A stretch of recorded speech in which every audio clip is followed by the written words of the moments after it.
رسول اللہ صلی اللہ علیہ وسلم نے فرمایا، جب بچے 7 سال کے ہو جائیں انہیں نماز کا حکم دو، اور وہ 10 سال کے ہو جائیں نماز نہ پڑھیں تو انہیں سزا دو اور ان کے بستر الگ کر دو۔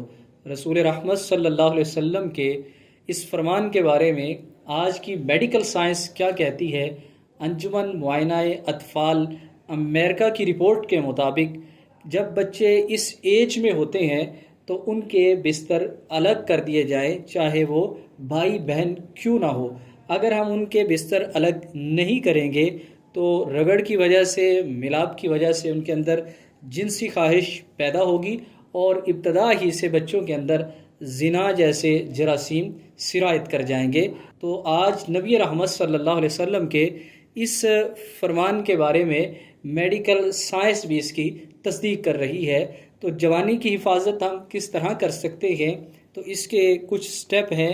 پہلا سٹیپ تو یہ ہے کہ جب بچے باشعور ہو جائیں اور اس کی عمر 7 سے 8 سال ہے تو پہلا سٹیپ وہی ہے کہ بچوں کے بستر الگ کر دیے جائیں اور ان کو الگ بستر پر سلانے کی عادت ڈالی جائے، چاہے وہ بھائی بہن ہو۔ دوسرا سٹیپ یہ ہے کہ نو عمر بچوں کو بالکل خلوت اور تنہائی میں نہ رہنے دیا جائے۔ تنہائی جو ہے وہ ان بچوں کے لیے شیطان کی اماج گاہ ہے۔ ہمارے ہاں تو ایک تو تنہائی اور اوپر سے بچے کے ہاتھ میں موبائل فون دے دیا جاتا ہے، جس سے بچے کا زنا جیسے فعل سے بچنا بہت ہی مشکل ہے۔ اگر ہم اپنے بچوں کی جوانیوں کو سیف کرنا چاہتے ہیں تو ہمیں انہیں سپورٹس کی طرف گائیڈ کرنا پڑے گا، کیونکہ بچے جب فزیکلی کوئی عمل کریں گے تو ایک تو ان کی انرجی ویسٹ نہیں ہوگی بلکہ جسم میں بیٹھے گی، اور بچوں کے جنسی خواہشات کی طرف جو میلان ہے وہ اس طریقے سے کم ہو سکتے ہیں۔ برے دوستوں سے اور بری صحبت سے بچایا جائے۔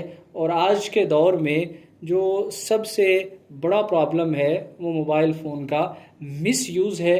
تو والدین کو چاہیے کہ بچوں کو موبائل کے درست استعمال کے بارے میں بتلایا جائے۔ تو اگر ہم ان سٹیپ پر عمل کریں گے تو ہم اپنے بچوں کی جوانیوں کو سیف کر سکتے ہیں۔